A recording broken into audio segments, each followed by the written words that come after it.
Hey, what's up mga kaballers? Maligayang pagbabalik sa aking channel. Halina't pag-usapan natin ang balitang Warriors-Lakers 3-team trade na kay LeBron James at Stephen Curry. At ang balitang NBA, napakaganda ng schedule sa opening night. Tara na't pag-usapan natin yan dito sa Basketball Hotshots.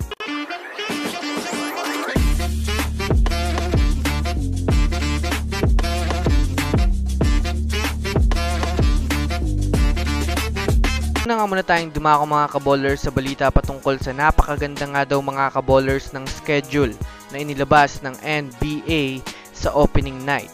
Alam naman nga po natin mga kaballers, matapos ang naganap na Paris Olympics ay kailangan na rin naman nga po mga kaballers ng mga superstar na magpahinga ng ilang linggo upang magkaroon sila ng lakas para makapag-practice na sa kanilang kanya-kanyang kupunan sa NBA.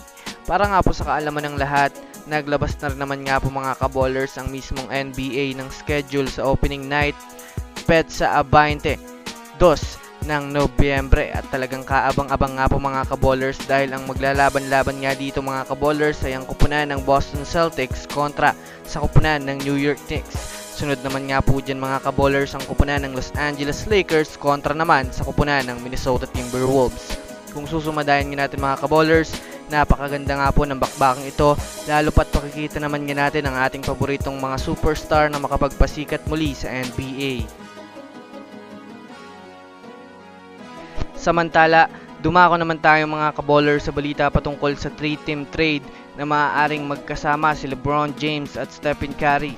Well, alam naman nga po natin mga kaballers na mainit ang usap-usapan ngayon sa pagkampi ni LeBron James at Stephen Curry sa iisang kupunan sa NBA.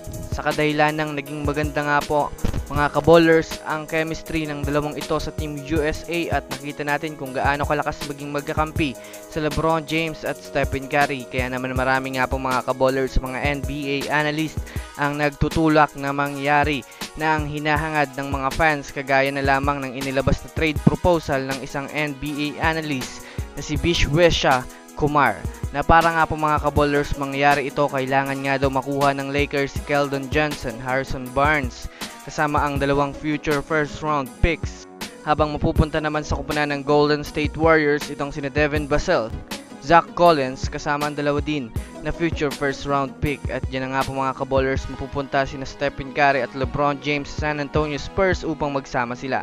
Ano sa tingin nyo mga kaballers, worth it nga ba itong trade proposal na ito para magsama si LBJ at Stephen Curry? I-comment nyo na yan sa ibaba. So that's it for today's video mga kaballers. Yan lang ang ating pag-uusapan sa ngayon. Pinutin na ang subscribe and hit nyo na rin ng notification bell para sa mga susunod na update sa mundo ng basketball. Again, this is Basketball Hotshots. Thanks for watching.